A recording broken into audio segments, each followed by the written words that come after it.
ચલો આજની આપણી વાર્તા છે હાય ઓકે આજની આપણી વાર્તાનું નામ છે દાદીમાની યુક્તિ શું છે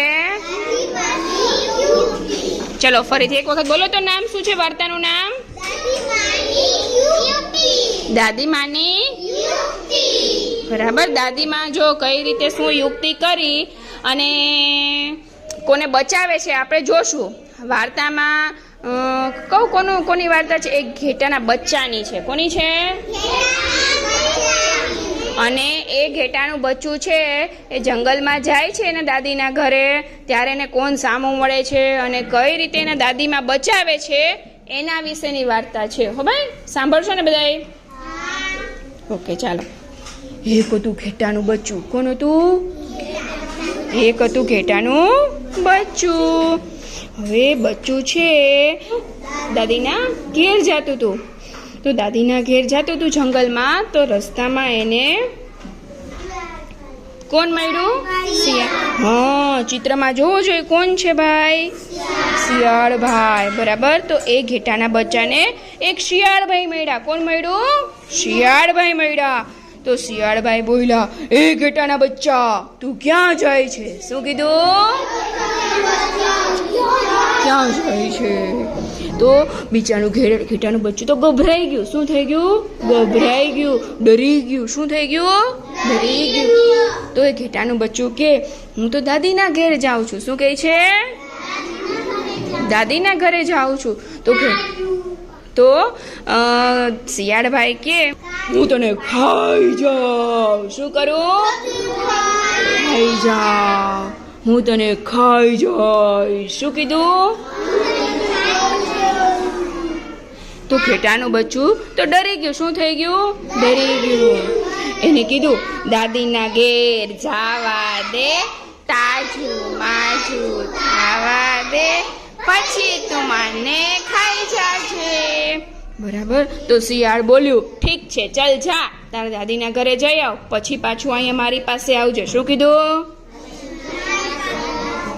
બરાબર એમ કરતું કરતું ઘેટાનું બચ્ચું તો આગળ ચાલ્યું અને ધીમે ધીમે ધીમે ધીમે ધીમે ચાલતું ચાલતું ક્યાં પહોંચી ગયું દાદીના ઘરે પહોંચી ગયું દાદીમાં જાનું એને ભોજન બનાવીને પીરશું કેવું સરસ ભોજન બનાવ્યું હો દાળ ભાત શાક રોટલી ખીર પૂરી લાડવા તમને ભાવે ને લાડવા પછી કેક બરાબર બધું જમાડીને દાદીએ તો ઘેટાના બચ્ચાને તાજું માજું કરી દીધું કેવું કરી દીધું તાજું માજું કરી દીધું કેવું કરી દીધું તાજું માજું કરી દીધું તોય ઘેટાનું બચ્ચું તો બિચારું આમ ઉદાસ ઉદાસ ફરે શું ફરે ઉદાસ ઉદાસ ફરે એટલે દાદીમાએ પૂછ્યું કેમ બેટા તું કેમ ઉદાસ ફરે છે શું પૂછ્યું કેમ બેટા તું ઉદાસ કેમ ફરે છે શું થયું તું ચિંતામાં કેમ છે શું પૂછ્યું હા તું ચિંતામાં કેમ છે તને શું થયું તો ઘેટાનું બચ્ચું બિચારું ડરતું ડરતું બોલ્યું દાદી દાદી મને રસ્તામાં શિયાળભાઈ મળ્યા હતા કોણ મળ્યું તું મને રસ્તામાં શિયાળભાઈ મળ્યા હતા કોણ મળ્યું તું અને એ શિયાળભાઈ મને કહેતા હતા અને ખાઈ જઈશ શું કરીશ ખાઈ જઈશ હવે જો હું પાછું ઘરે જઈશ તો રસ્તામાં મને શિયાળભાઈ શું કરી જશે ખાઈ જશે એટલે દાદીમાં કે અરે ગાંડા તારે ડરવાની જરૂર નથી મારી પાસે એક મસ્ત મજાની યુક્તિ છે શું છે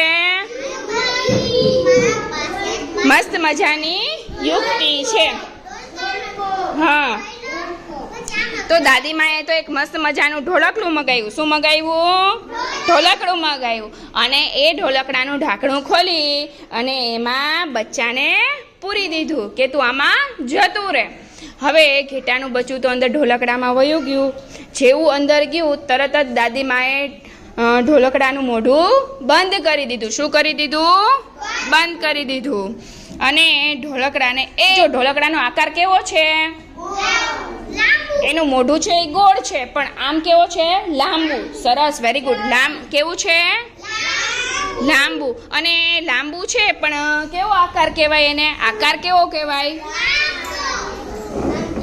આકાર કેવો છે? નહીં, નળાકાર આકાર. કેવું છે ઢોલકડું? કેવા આકારનું છે? કેવા આકારનું છે? નળાકાર આકારનું છે. તો લાંબુ હોય તો કયો આકાર કહેવાય? આવી રીતે નળાકાર. બરાબર. હવે ઢોલકડાને દાદીમાં શું કરે છે? પગેથી દાદ મારે છે એટલે ઢોલકડું ગબડતું આગળ જંગલમાં જાય છે. હવે જેવું જંગલમાં જાય છે તરત એને કોણ પકડી લે છે ઢોલકડાને? શિયાળભાઈ કહે છે, એ ઢોલકડા. શું કહે છે? તે કોઈ ઘેટાના બચ્ચાને જોયું છે? શું કહે છે? બચ્ચાને જોયું છે? તો અંદરથી અવાજ આવે છે, ના, મેં કોઈ ઘેટાના બચ્ચાને જોયો નથી. શું કહે છે?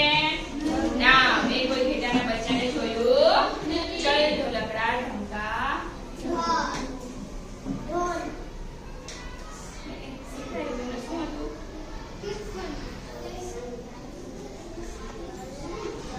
ના, મેં કોઈ ઘેટાના બચ્ચાને જોયું નથી. ચલ ઢોલકડા ઢંકા. શું કહે છે? બરાબર. એમ કરતા કરતા જે ઢોલકડું છે શું કરે છે? આગળ ગબડવા માંડે છે. જેવું ઢોલકડું આગળ ગબડે છે તરત જ શિયાળભાઈને થઈ જાય છે કે નક્કી આ ઢોલકડાની અંદર મારું બેટું ઘેટાનું બચ્ચું હોવું જોઈએ. કોણ હોવું જોઈએ? બચ્ચું એ હોવું જોઈએ. એટલે શિયાળભાઈ તો ઢોલકડાની પાછળ જાય છે. ક્યાં જાય છે? પાછળ. પણ ઢોલકડું છે એકદમ ઝડપથી ગબડે છે. કેવું ગબડે છે? ઝડપથી. અને શિયાળભાઈ એની પાછળ દોડે છે. ઢોલકડું પકડાતું નથી. ઢોલકડું છે એના ઘર પાસે આવી જાય છે. એમાંથી ઘેટાનું બચ્ચું બહાર નીકળે છે અને જલ્દી એના ઘરમાં આવી જાય છે. અને શિયાળભાઈના હાથમાં આવતું નથી. બચી જાય છે. શું થાય છે? અને દાદીમાની યુક્તિ કામ લાગી જાય છે. શું થાય છે?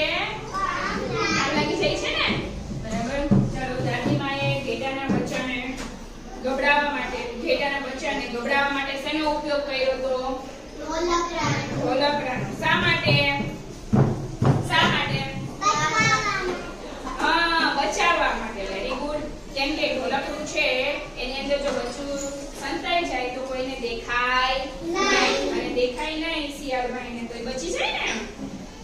તો ઘેટાના બચ્ચાને બચાવવા માટેનો ઉપયોગ કર્યો હતો.